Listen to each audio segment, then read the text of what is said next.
All right, almost second to last video of how to revise your IA plan. This one is all about criteria D, which focuses on the language and the word choice that you express within your analysis. As always, you want to refer back to the rubric. What does the rubric say? Because that's how you will be evaluated. The rubric for criteria D language says, how clear, accurate, and effective is the language? Clear, accurate, and effective. So clear meaning, do you say specifically what you're talking about, or do you make general statements?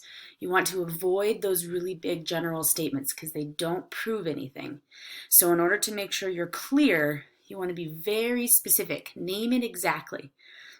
Secondly, accurate, right? Making sure that you're using character names correctly, author names correctly, you're saying those names correctly.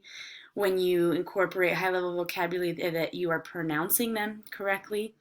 All right, and is the language effective? Meaning, does it get the point across that you are trying to express? Furthermore, does it emphasize the ideas that you are trying to express? So this is really where, as we talked about in class, that you want to go through and reduce the boring words. Don't say words like good, bad, important, easy.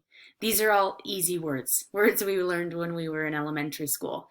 And when you start incorporating high-level vocabulary, you find that those words are more specific to the moment. So rather than happy, exuberant, overjoyed, ecstatic, right? These are different types of happy. And so you want to pick the word that is best.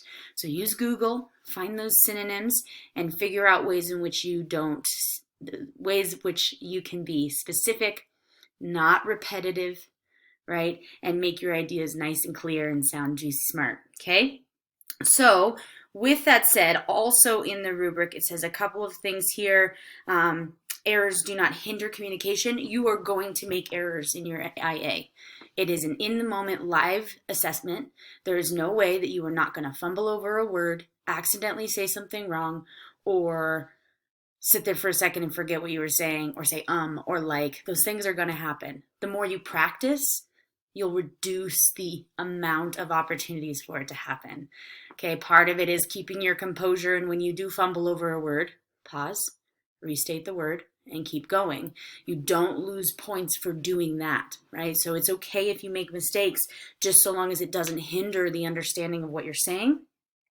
Vocabulary and syntax are often vocabulary and syntax should be precise, right? And element style are appropriate to the task. So this would be like your register, your tone, your use of terms to describe things, or your described things. Don't say things in your analysis. That's exactly there, right?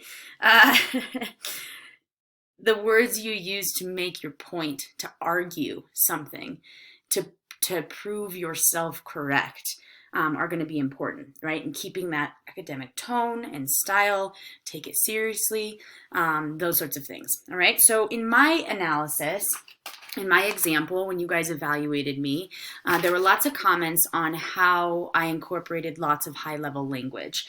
And again, if you're using your plan, there is a spot here that reminds you to do that, so that you ensure that you are using some high-level language. I recommend 2 high-level words per row. Per row that you're speaking about, make sure that there's a couple of good high-level words there. And make sure you know what they mean and what that version of the word means. Google can help you with this, but don't use the word improperly. Make sure that you understand how you're using this word. And if you get stuck and you need help, email me. I'm happy to help you. The biggest feedback I got on my particular criteria D evaluation was that sometimes I would say something general, or I'd be repetitive about something, and I wouldn't really get to the point. And so I want to make sure that my language is very concise. In my plan, my language is super concise. But when I sit down to record myself doing an oral, that's where I lose that focus. The more I practice, the easier this will be.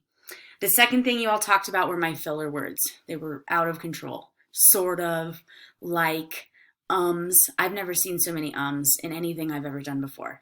And it's because I was uncomfortable with the topic a little bit. It was still new to me. I hadn't practiced enough. The more you practice it, the more you say it and do it, the easier it will come to you and it will flow naturally through you because you know it that well, right? So for criteria D, go back and make sure you have some high-level vocabulary in your final columns here for each of your points. Go through and delete out those boring words like very or so, happy or sad, or big or bad or important.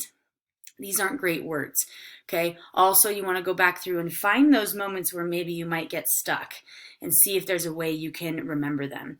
Then ultimately, our next step here is to move into the bullet list, and we'll talk about that next. But now it's time to start rereading and reviewing what you've come up with so that it becomes a consistent, repetitive idea that runs through your head so you're more likely to remember it and not fill in those ums and likes and whatever other fillers we might use, okay? So criteria D, head back, make your language fantastic. Next class, we'll look at our bullet list, and then we will really practice your oral as many times as you possibly can before you give it. So good luck. Email me with questions, as always.